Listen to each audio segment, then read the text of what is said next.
పశ్చిమాసియా సంక్షోభ ప్రభావంపై ఇవాళ పార్లమెంటరీ కమిటీ చర్చించనుంది. పశ్చిమాసియా సంక్షోభం వల్ల భారతదేశ సముద్ర వాణిజ్యంపై ప్రభావాన్ని చర్చించనుంది. నౌకా రవాణా, మౌలిక సదుపాయాలు, నావికుల భద్రతపై కలిగే ప్రభావాలు అనే అంశంపై ప్యానెల్ సభ్యులు చర్చించనున్నట్లు రాజ్యసభ సచివాలయం వెల్లడించింది.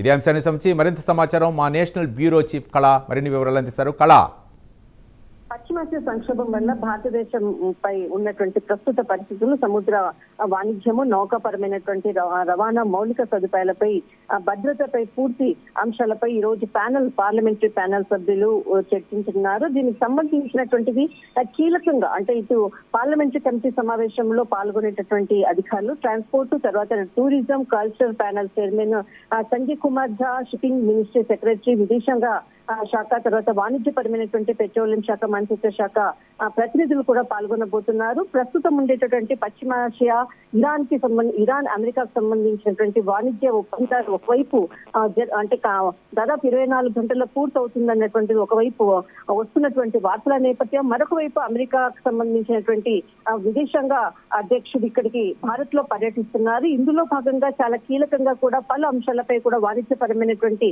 ఒప్పందాలు కూడా జరగబోతున్నాయి. ఇందులో ఈ రోజు పార్లమెంటరీకి సంబంధించినటువంటి ప్యానెల్ కమిటీ కూడా కీలకంగా భేటీ కాబోతుంది. ముఖ్యంగా 4 రోజుల పర్యటనలో అమెరికా సంబంధించినటువంటి విదేశాంగ అధ్యక్షుల పూర్తి సభ్యులందరూ కూడా ఇక్కడ భారత్ లో పర్యటిస్తున్నారు. ఇందులో భాగంగానే ఈ రోజు పార్లమెంటరీ ప్యానెల్ టీం కూడా ఈ రోజు చాలా కీలకమైనటువంటి చర్చలు జరపబోతున్నట్లు కూడా కొద్దిసేపు క్రితంగా రాజ్యసభకు సంబంధించినటువంటి కీలకమైనటువంటి సమాచారాన్ని కూడా ప్రకటించింది. రైట్, థాంక్యూ కళ.